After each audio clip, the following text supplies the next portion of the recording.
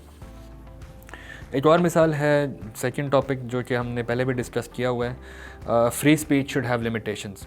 تو اس کے اندر جو میں نے اپنا کنکلوژن لکھی تھی وہ اس طرح سے تھی کہ while free speech is the life blood of any thriving society, it can wreak havoc on national unity and security if left untethered.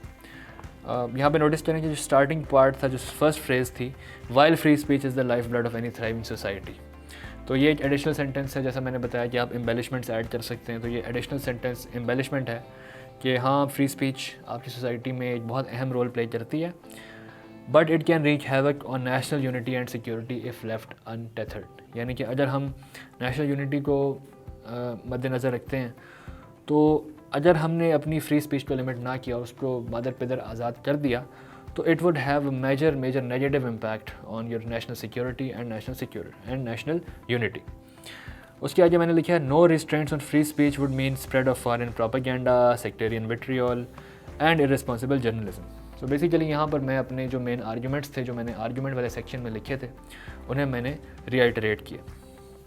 آخر میں thus the state must develop a holistic strategy to restrict its misuse while enabling and promoting the basic rights of freedom of speech. تو یہ جو آخری sentence ہے ایک ری enforcement sentence ہے کہ کیا کیا جا سکتا ہے اور کس طرح سے آپ نے اپنے سسٹم کو لے کے چلنا ہے اور کس طرح سے آپ امپروومنٹ لا سکتے ہیں. تو یہ ہمارا کنکلوژن ہو گیا. کنکلوژن کے اوپر میری ایڈوائس آپ کو یہ ہوگی کہ آپ نے ریلیٹیولی کم ٹائم دینا ہے. جو آپ کی آؤٹ لائن کی ہے وہ آپ کے تھیسس اسٹیٹمنٹ ہے اور مین آرگیومنٹ ہے. کنکلوژن کا پارٹ اتنا اہم نہیں ہے. صرف کنکلوژن کو سمپل رکھ کے 3 یا 4 سینٹنسز میں ختم کر بھی دیا جائے تو that is fine. Don't waste too much time on trying to create a very very elaborate or a very intricate sort of a conclusion. It is not that important. You should spend more of your time in writing your thesis statement, in writing your main arguments, and maybe in writing your way forward. But conclusion should be in the last of your priority. اس کی وجہ یہ ہے کہ time بہت limited ہوتا ہے. ایسے میں پیپر میں آپ کو مختلف چیزوں کو پرائرٹائز کرنا ہے, تو if you have to prioritize then my advice would be کہ آپ اپنے مین آرگیومنٹس کو, اپنی تھیسس اسٹیٹمنٹ کو آپ پرائرٹائز کریں اور کنکلوژن آخر میں لکھیں تو اس کے اوپر بہت زیادہ ٹائم اسپینڈ نہ کریں بلکہ اپنی باقی امپورٹنٹ چیزوں کو ٹائم دیں. سو یہ ہماری آؤٹ لائن یہاں پر ہماری کنکلوڈ ہو چکی ہے. ہم نے اپنی آؤٹ لائن پوری کر لی ہے. تمام میجر کمپوننٹس جو ہیں وہ ہم نے پورے کر لیں کہ ہم نے آؤٹ لائن میں کیا کیا انکلوڈ کرنا ہے. اور اب بیسیکلی ہمارا 70 to 80% کام جو ہے فار این ایسے پورا ہو چکا ہے, کیونکہ ہم نے back ground, back bone, foundation, basic structure یا جو مرضی آپ آؤٹ لائن کو کہہ لیں وہ ہم نے بنا لیا.